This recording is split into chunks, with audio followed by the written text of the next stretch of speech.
কেন্দ্রীয় কর্মসূচির অংশ হিসেবে শিক্ষক নিয়োগ সহ 4 দফা দাবিতে অনির্দিষ্টকালের জন্য কমপ্লিট শাটডাউন কর্মসূচি পালন করছেন বরিশাল নার্সিং কলেজের শিক্ষার্থীরা। এই বিষয়ে বিস্তারিত জানাতে আমাদের সাথে যুক্ত হচ্ছেন সহকর্মী অমিত হাসান।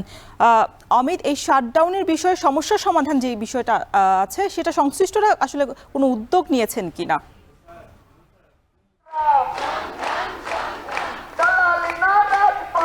রওশন, একটু জানিয়ে রাখি, আজকে চতুর্থ দিনের মতো বরিশালে কমপ্লিট শাটডাউন কর্মসূচি পালন করছেন বরিশাল নার্সিং কলেজের যারা শিক্ষার্থী রয়েছেন তারা, এবং তারা এখান থেকে 4 দফা দাবি তারা তুলে ধরছেন এবং তারা বলছেন যতক্ষণ পর্যন্ত তাদের দাবিগুলো মেনে নেওয়া না হবে ততক্ষণ পর্যন্ত তাদের এই কমপ্লিট শাটডাউন কর্মসূচি চলবে।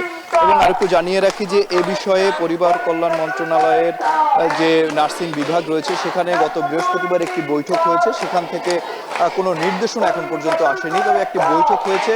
তবে সার্বিক পরিস্থিতি নিয়ে সেই বৈঠকের বিবৃতি হয়তো সোমবার দিন ঘোষণা করার একটি কথা রয়েছে। ততক্ষণ পর্যন্ত তাদের এই যে কমপ্লিট শাটডাউন এটি চলমান থাকবে বলে তারা জানিয়েছেন। এবং আরেকটু যদি তাদের দাবিগুলো বলে দিই, বাংলাদেশ বিশ্ববিদ্যালয় মঞ্জুরি কমিশন নিজ পাবলিক বিশ্ববিদ্যালয় সমূহের নীতিমালা অনুসরণ পূর্বক নার্সিং শিক্ষক নিয়োগ এবং 4 বছর মেয়াদী যে স্নাতক ডিগ্রিধারী নার্সদের 9ম গ্রেডে সরকারি নিয়োগের ব্যবস্থা করতে হবে এবং একই সাথে সরকার অনুমোদিত সকল বেসরকারি নার্সিং শিক্ষা প্রতিষ্ঠানের জন্য টিউশন ফি নির্ধারণ করতে হবে এবং সকল বেসরকারি হাসপাতাল, স্বাস্থ্যসেবা ও নার্সিং শিক্ষা প্রতিষ্ঠান সমূহের নার্সিং কর্মকর্তা ও শিক্ষকদের জন্য মানসম্মত সর্বনিম্ন বেতন ভাতা নির্ধারণ পূর্বক প্রজ্ঞাপন জারি করতে হবে। এরকম তারা 4টি দাবি তুলেছেন। প্রথম দিকে 6 দফা দাবি থাকলেও সেটি সমন্বয় করে পরবর্তীতে 4 দফা দাবিতে তারা রয়েছেন এবং এই 4 দফা দাবিতেই কিন্তু আজকে 4 দিন ধরেই তারা এই কর্মসূচি পালন করছেন। একই সাথে তাদের উপরে যে হামলা প্রথম দিনই হয়েছিল সেই হামলার প্রতিবাদেও কিন্তু তারা একটি প্রতিবাদ কর্মসূচি